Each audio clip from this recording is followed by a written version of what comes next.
What's going on, guys? Welcome back. This is episode 9 of Film Time with Fava, brought to you by Fired Up Network. I'm ready to get right into this episode. I hope you guys at home or wherever you are as well. So, as you can see, we are wearing the Raptors sweater, the We the North sweater, because sorry, just had to make sure the mic was plugged in right.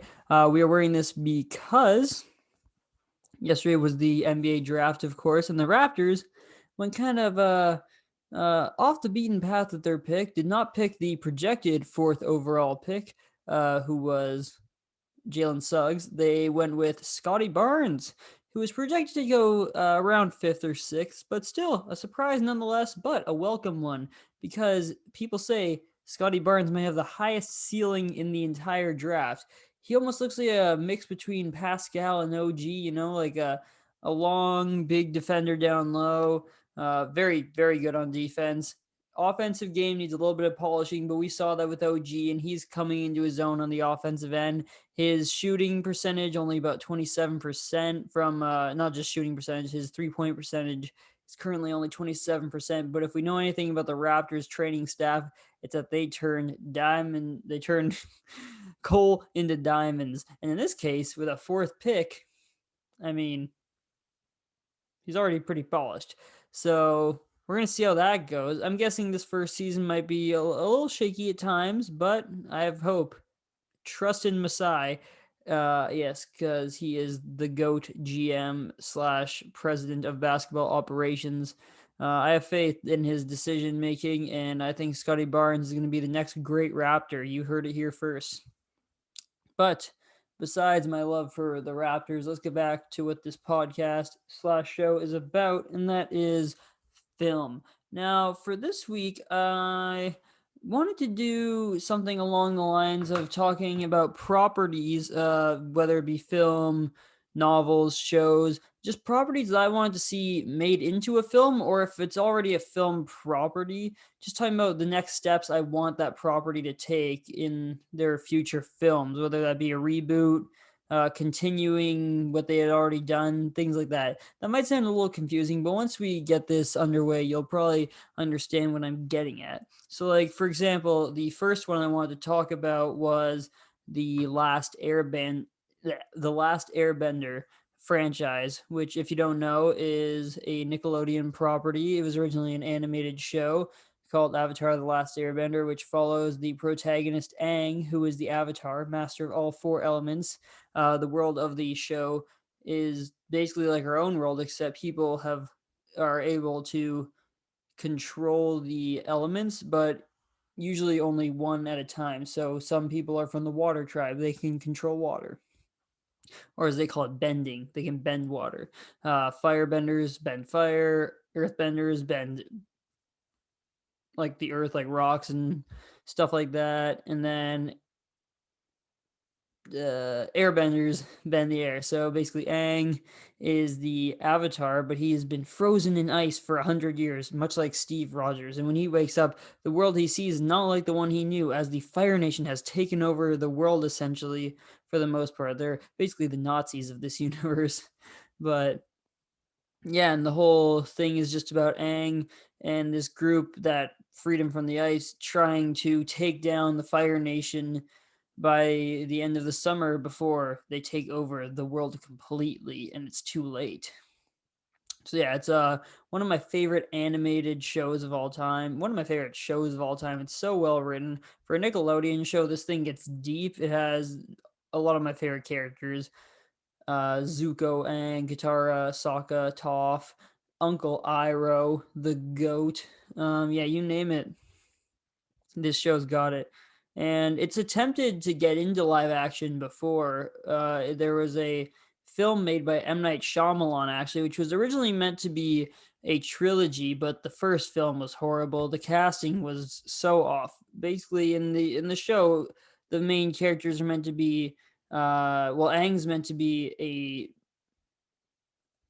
a Chinese monk, I believe, and Katara and Sokka are meant to be Inuit of sorts.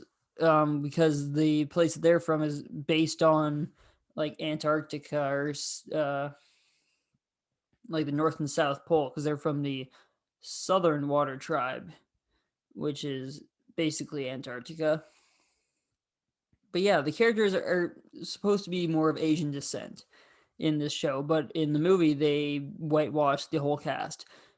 And it was strange because then the Fire Nation, who is has strong influence of both Japanese and Chinese culture in the show, was made to be Indian, which like Dav Patel was in this movie as my favorite character, Zuko, and it was weird seeing the strange casting, just complete whitewashing for some roles, and then just total wrong race in other ones. But so suffices to say, we did not get the second two movies of that trilogy. It was banished to the shadow realm after only one movie, and that was upsetting because I really liked the original series, and seeing it treated so badly on the big screen, it didn't feel great. But now they've announced that there's going to be a Netflix series, which I was excited about because I think a series is the right way to go with this property to an extent, because I'll get to that. But now there's all this drama with that series that the original creators, because the original creators of the show were originally on board with this Netflix adaptation. They were helping with it, but now they've both dropped out, and they've basically cited that the show that they were making with Netflix, they couldn't continue just because it was so against what they thought it should be.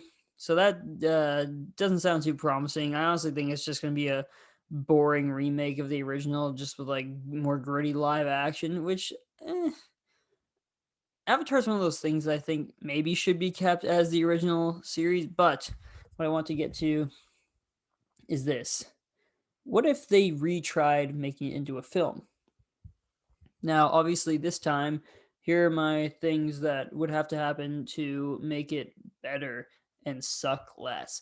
First off, get the casting right. Don't whitewash each character. Get the correct races and all that jazz for the characters. Cast it the right way. Like even the person who played Aang in the original, they literally saw this kid do karate, and apparently they were like, "Oh yeah, he knows like these martial arts. Let's make him Aang." But this guy was a horrible actor. I'm sorry. Like I could have done better. Not that I would have been cast, but if they were to do it again, obviously casting would be key. Martial arts training beforehand would be welcomed. But in today's day and age, we see in Marvel movies these people having extreme fight choreography, and there's always stunt doubles. Like, let's be honest, for some of the more crazy martial arts moments that you need in the movie. And CGI has moved well into the future since the original Last Airbender movie came out. So I think it's clear that it could be done a lot better this time around. Um, in terms of what I think it should be a trilogy as they originally planned in the M. Night Shyamalan ones, but instead of three movies in this trilogy, I want it to be four, as was, well, not in terms of actual four movies, but I want it to be, so Avatar is split into three different books in the original series, which is like each season's a book. So there's the book of air, the book of water, the book of earth. Wait, there's three seasons. Oh no, it's Book of Water, Book of Earth, Book of Fire, because Air does not have its own season. Genius. Um, but yeah, so the Book of Water, first movie, just like they did in the original, but get it more right. They kind of skipped over a lot of stuff. You can do that here, but don't do it how they did it with like a big montage. Just the less important bits you can just skip over. You just need to get to that climax of that first season with the ocean and moon spirits, Aang turning into the big water thing. That's all you need. That shows that he has mastered water. Second season ended off with, if I remember correctly, Bossing Say falling. Oh, no, actually, end the second movie at the part where Aang gets electrocuted and Zuko switches back to the Fire Nation side and betrays Uncle Iroh. That is a great way to end the second movie. Sets up a lot of cliffhangers for the third. Like, is Aang gonna live? Like, don't reveal that he's okay. Maybe you have a post-credit scene of him just waking up with hair, just like happens at the beginning of season 3 of Avatar. And yeah, so and the second movie there, and then as I was going to say, the last film or the last season of the show would have to be split into two parts, just like how the last film in the Harry Potter franchise, The Deathly Hallows, split into part 1 and 2. Twilight had Breaking Dawn part 1 and 2. Hunger Games had Mockingjay part 1 and 2. This would be no different because I feel like in season 3 of the show, there is a clear spot where you could end the part one of a movie, and that first part would end actually relatively far into season 3, which would be after they first attempt to take down the Fire Lord but are tricked, and then we see Zuko switch sides to Team Avatar. So I think you'd end that movie there with like hope seeming lost as they fail to defeat the Fire Lord before the eclipse is done, because the eclipse basically is what's gonna take away the Firebender's power. So end it there where they fail, and a lot of their allies are captured, but then show Zuko joining the team in like a post credit scene, like show him walking up to them. That'll get people fired up for that last movie. And then the last movie is just them training for the first part to fight the Fire Lord. And then the whole second half of the movie is just that entire siege on the Fire Nation as the Fire Nation tries to completely take over the world using the power. Uh, People might not understand this unless you've seen the show, but using the power of this comet called Sozin's Comet, named after a former Fire Lord. Actually, Fire Lord Sozin, the one who originally started the war with all the other nations. But yeah, and then end it obviously with Aang being victorious in his fight. And then if that goes well, if those movies did well, maybe get into the Legend of Korra, make 3 or 4 movies there. And then you can have a whole Avatar cinematic universe. Who knows, man? Get some Kyoshi in there. Yeah, you know what I'm talking about. But yeah, that's what I would do with The Last Airbender if I was turning it into a movie franchise yet again. And that the next one I'm going to talk about couldn't be any different, and that's actually Spy Kids. This one's going to be a bit shorter. Now, if you grew up in the early 2000s, even the 90s, if you're a 90s kid, you definitely watched Spy Kids at some point, whether it be Spy Kids 1, 2, or 3. I know 3 was always my favorite growing up, even though it was easily the worst. Just seeing my boy Junie going through Video Game World. Game Over was the name of that one. And seeing that movie in 3D in theaters was a treat. But yeah, we had a reboot of Spy Kids. I believe it was called All the Time in the World or something like that. I saw it when it came out, or a few months after. I remember I rented it from Blockbuster. Throwback to when Blockbuster existed. I missed that. But no, I saw that one. It was not good.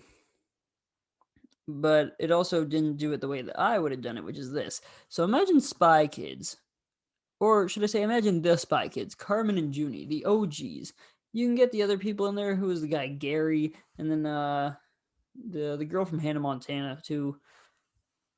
And imagine them as parents. Like, I know in the reboot one they were parents, but in this universe, that movie doesn't exist. Okay, so imagine Carmen and Junie older, they're parents, but then their kids get kidnapped, or maybe something worse happens. Maybe Antonio Banderas is killed. Their dad. Yeah. So basically, what I'm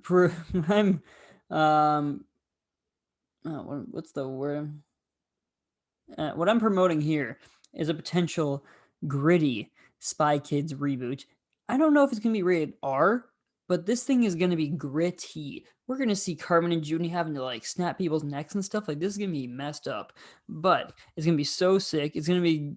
This is going to be a love letter to all the early 2000s kids who grew up on this thing, seeing their favorite Spy Kids actually kicking some butt instead of just, like fighting thumb dudes. I want the thumb dudes to show up though. I want all the stuff from the original Spy Kids movies, but more gritty. Like almost like a hmm, like a imagine Jason Bourne X Spy Kids like that. That's the kind of level of grittiness I want. Um, and I want like cameos from all the people. You know, the Floop guy who makes those thumb people in the first one. I want him in there. I want obviously Antonio Banderas making an appearance, even if he gets captured or killed. We don't know yet. I haven't gone that far in thinking of my Spy Kids reboot, but I think that could be a cool reboot. And honestly, if that film did well, it could set up a whole like trilogy of new gritty Spy Kids movies. Yeah, I don't know if that's the path that studio would actually go with making a new Spy Kids movie, but I think that'd be pretty cool, especially for me as I grew up with these movies. So I said that one would be shorter, and it was. But then that brings us to, as you know, my favorite film franchise. You see Caesar with the shotgun right there, and that is Planet of the Apes. So when we last saw Caesar with a shotgun, he died.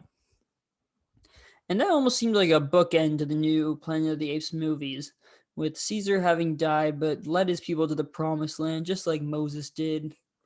And I thought that would be the bookend, but then now it's sounding like from what the directors and the studios are saying is that they're going to continue with these movies, and their goal is to get back to where the original 1960s movie ended with Taylor seeing that Statue of Liberty, or just ending with Taylor and the astronauts landing on the ape planet. So they want to get to the point where Dr. Zaius and all of them are running around, and the ape civilization is to that point where all the humans are essentially slaves.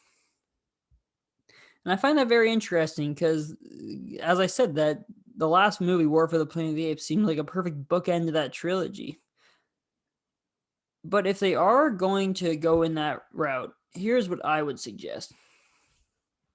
So we're going to want to follow either Caesar's kid from the last movie, Cornelius, or his grandkid, someone in his bloodline that's not too far removed. Now, we want to show that the apes and humans are still getting along, but there's some clear division there. And that's where I actually wrote down a while back, like my idea for a sequel to the War for the Planet of the Apes movie that would lead directly into the original Planet of the Apes movie. And basically, what I had there was just some conflict between this time a chimpanzee and an orangutan. I know it's usually we've seen the gorillas in the original Planet of the Apes movies, and in the new ones, it's been chimpanzee versus chimpanzee with Caesar and Koba for the most part. But in the new one, I want a orangutan to be the main antagonist to Caesar's descendant, but not in a physical manner like with Koba where they fought. I want him to outwit him. Because, as we know, in the original Planet of the Apes, the main, I guess, antagonist of the movie is Dr. Zaius, the scientific leader of the. He's basically the. How would I. He's like the head of science and medicine in the ape society. And he's this, like, wise old orangutan. And he's one of the only people that knows the truth of. Sorry, let me just. Yeah, it's getting a little bright. He's the only one that knows the truth of civilization, that humans were intelligent first and then basically messed it all up. Everyone else thinks that apes have just always been the superior beings. So by making the main antagonist in this an orangutan who's more outwitting Caesar's descendant rather than physically beating him up, I think that would set up the orangutans as the ruling class, like the politicals and the scientists, whereas the chimpanzees in the original Planet of the Apes are shown to be more like the laborers. Like they work in the medicine field, but it's not as common.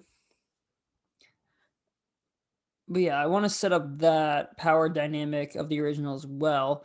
And then we also have to get to a point where the humans are just seen as like these slaves.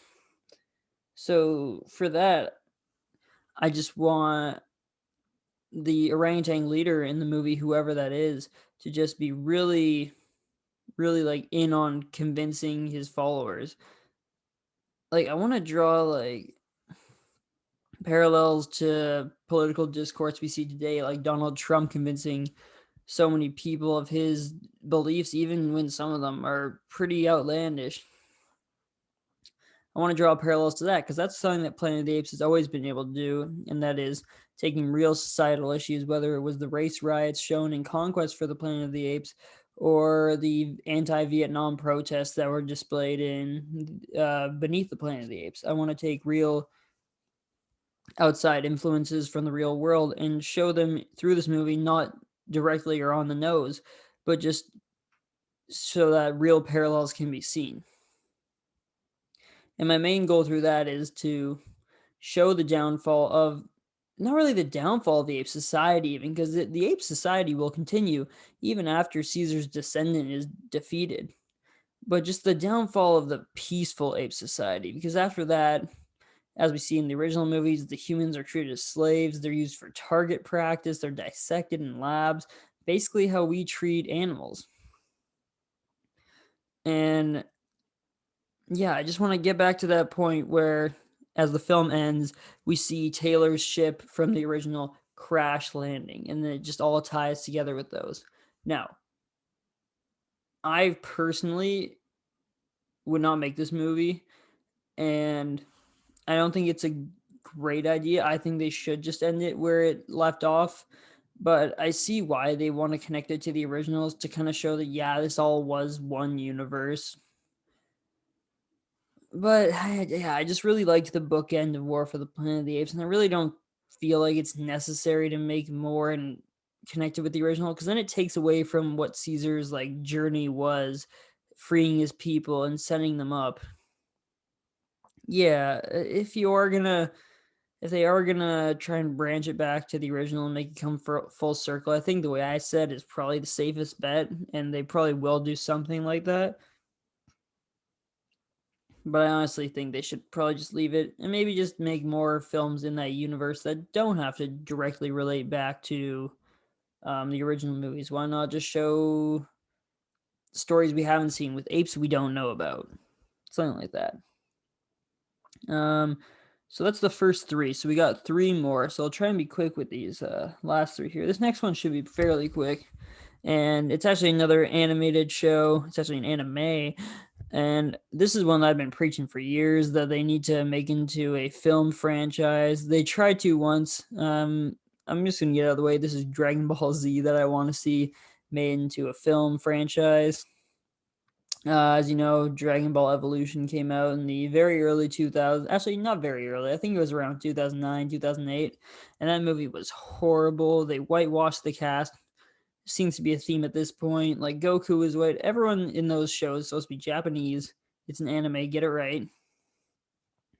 Well, I shouldn't say that, because some animes, the characters are supposed to be like white or European. Like in Attack on Titan, I think they're all supposed to be from Denmark or something like that, or Germany. But nevertheless, Dragon Ball Evolution was horrible. They got everything wrong, essentially.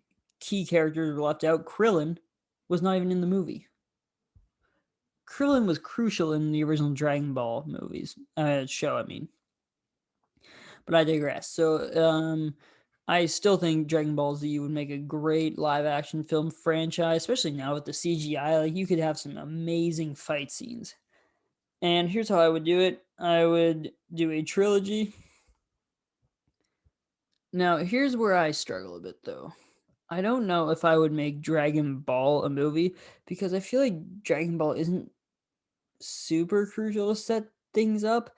But if we want to see the story of Goku from a young age and feel more connected to the character, it would be a good idea. My only worry is that a strictly Dragon Ball movie would not do as well as a full on Dragon Ball Z movie, because it's just not as well known like the original story.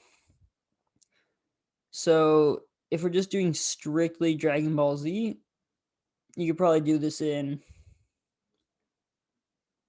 two movies.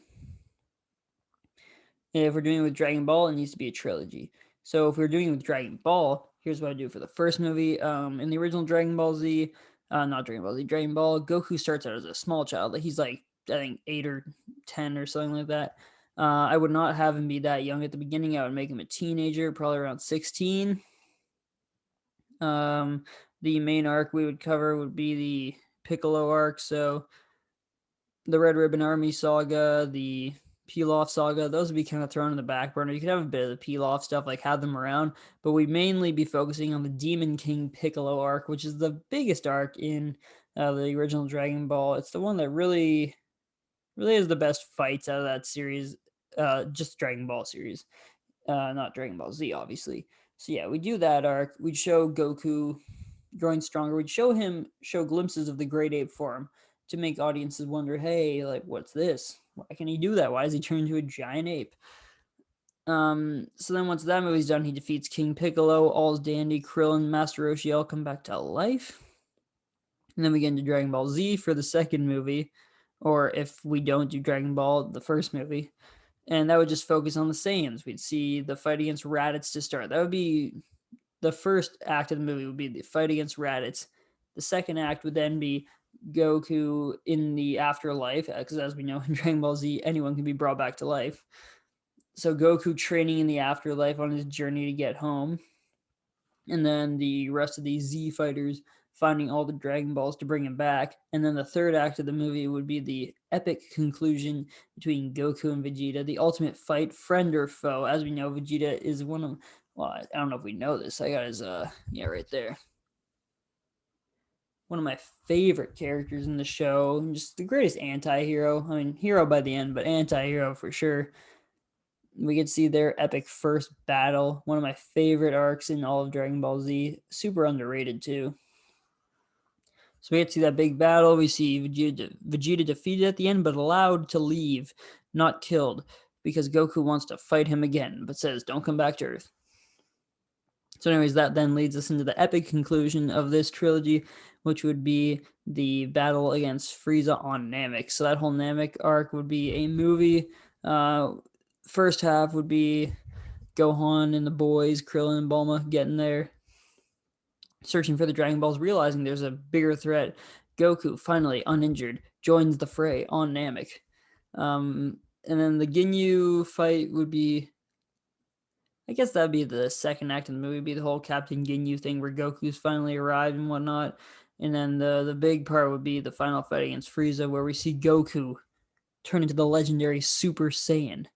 And then at the end of the movie, though, I would not show that Goku is alive. He would go Super Saiyan, he'd defeat Frieza, but then we'd see like this burst of lava. And we don't know whether he's alive or dead. And that's where that movie ends.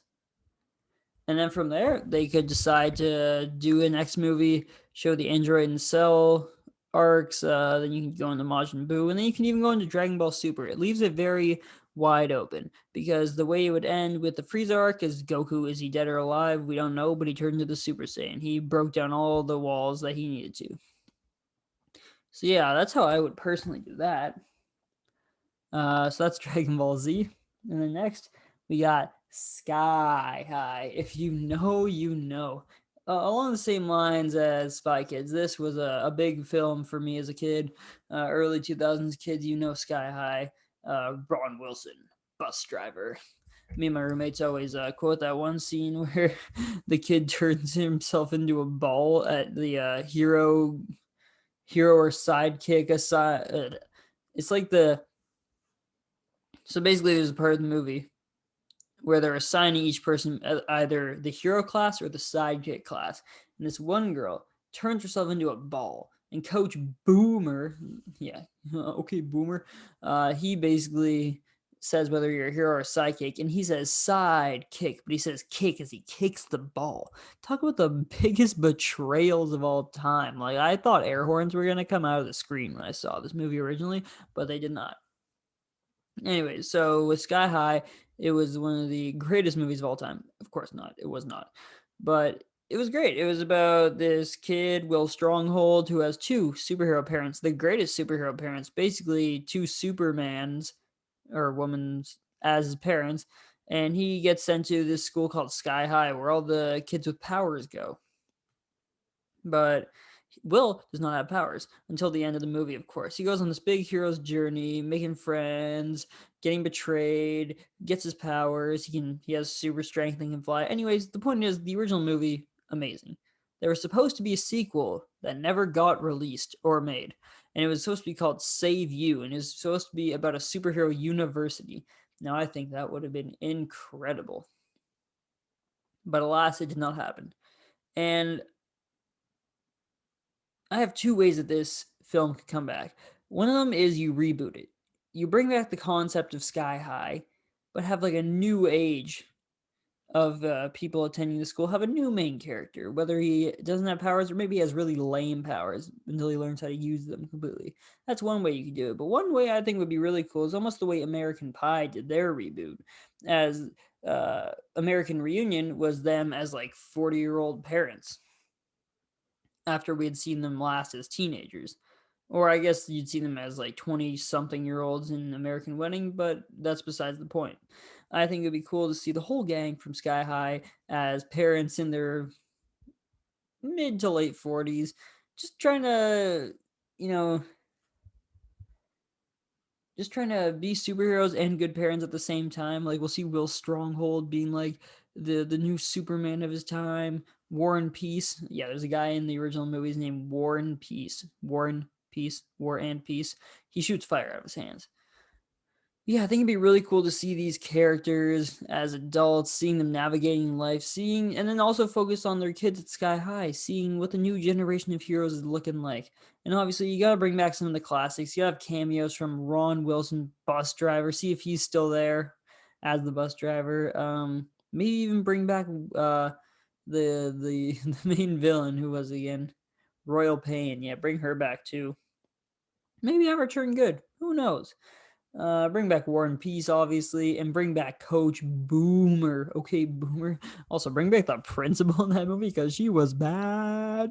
Uh, Cut that. Okay. But yeah, basically, that's how I would do the Sky High reboot. Either totally reboot it with a new set of characters in the modern age going to Sky High, or have the original cast come back as parents this time. And that brings us to our last property. Now, this is actually a video game that I would love to see made into a film. And I'm actually currently working on my first feature length film script, and it is based on this video game. So the game is called Endless Ocean. And if you don't know, that was a Wii game from I'd say, around the time of like 2009. The second game came out in, I think, 2011. But yeah, the game that the movie would be based on is called Endless Ocean Blue World. So essentially, the game follows the main protagonist, you. Obviously, in the movie, it wouldn't be you; it'd be someone else. As they join a diving service, learn about this um, thing called the Dragon Flute, which plays the Song of Dragons, this like ancient noise that is supposed to bring bad luck or whatever.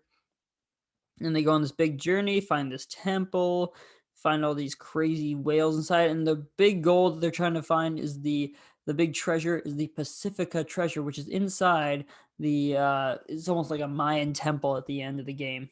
Honestly, this game was one of the best things I've ever played. It's still my favorite video game to this day. I know, right? A scuba diving Wii game. Yeah, but it's just really good. It's almost like an Indiana Jones esque, like relic hunting, all this stuff. And I just think it would make a great film. And yeah, the way I would do this and the way I am doing it in the script I'm writing, I'm about 20 pages in, is I would make it kind of like an underwater Indiana Jones. The main character in what I'm writing so far is pretty like anti-hero-ish at the beginning, like doesn't really care anymore. Um, there's a lot of danger in the sea, as we know, a lot of sharks, all that stuff. I'm not gonna give away too much just because like I'm writing it right now and I don't want to put all my eggs in one basket and put it all out there. But I really think a scuba diving mystery adventure movie in general hasn't really been done before. We've seen Indiana Jones, but we've never seen like an underwater kind of adventure movie like that with the scuba dynamic and the relic hunting underwater. So I think that'd be a really cool avenue to go down, even if it wasn't related to Endless Ocean or its sequel game. Yeah, and just like the visuals, obviously, I think would be amazing. One thing that I have put into my script, because obviously acting underwater is very tough, because especially if you're wearing a scuba gear, you would have the thing in your mouth. So what I did in my script was I made it a bit in the future, like not too far, like I'd say 2030 something I put in there. And basically the scuba gear has evolved to where it's just like a mask you put over rather than the thing in your mouth. So it allows for underwater communication without like that. See, that's one thing that would definitely need to happen if a film like this was to become a reality. But yeah, I'll probably update more on that specific idea because the script is still in the works. I just finished writing a short film actually for a film competition. So I want to get back to writing some of the other scripts I've been working on, which includes that feature length one, which I've called Endless Ocean and the Song of Dragons. Yeah, kind of a cool title. I like it. Um, when I eventually finish or get close, I'll probably make a video or a show about just some of my scripts that I've worked on, my plans for the future, that sort of stuff.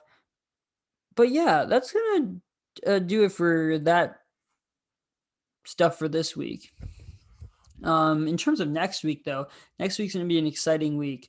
So I've been watching I watch a lot of anime, as you can tell by Goku and the boys in the back. Yeah, you see Vegeta, Trunks, Goku.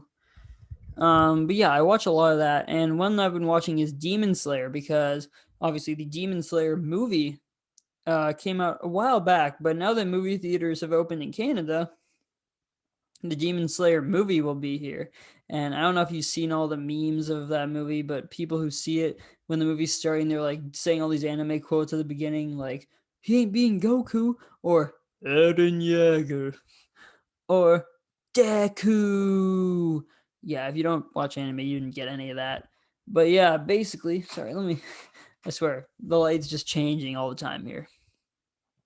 But no, so I'm gonna go see that movie hopefully in theaters. It's also on streaming services as well. But me and my friend want to go see that, and then hopefully, fingers crossed that we get to see it. I will have him on, and we will review that, talk anime. If you like anime, that's gonna be the episode for you. It's gonna be episode 10. I can't believe we're already on episode 10. Seems like just yesterday I was sitting here reviewing Cruella, sounding all nervous. But nah, episode 10 is going to be a good one, and it's only going to get better from here, guys. After that, I'll be reviewing The Suicide Squad, hopefully, in episode 11. I want to see that in theaters as well. It's really exciting that I'll be getting to see these movies in theaters rather than just watching it on my laptop each week to prepare for the show. But yeah, no, that's what to look forward to next week. Big anime episode. Week after that, The Suicide Squad. And obviously in the fall, it's going to be Marvel Central over here with Shang-Chi, The Eternals. Christmas time, we got Spider-Man, No Way Home. It's going to be things are looking up, guys. Things are looking good right now. And yeah, uh, I'm not going to ramble anymore. I'm Anthony Fava. This has been episode 9 of Film Time with Fava, guys. Thank you so much for watching. Follow me on social media, Instagram at Film Time with Fava. That's for all the clips I post every week and the updates on the show. If you want to follow my personal account, it's at Favalicious on Instagram. Twitter at A_Fav24. I've started posting clips on there as well. And yeah, I'm thinking of making a TikTok. I said that last week, but I think I'm actually going to do that. I just got to work on my cropping for the clips. But yeah, that's going to just about do it for this episode, guys. This has been Film Time with Fava. And as always, you know it, this is as real as it gets. Peace.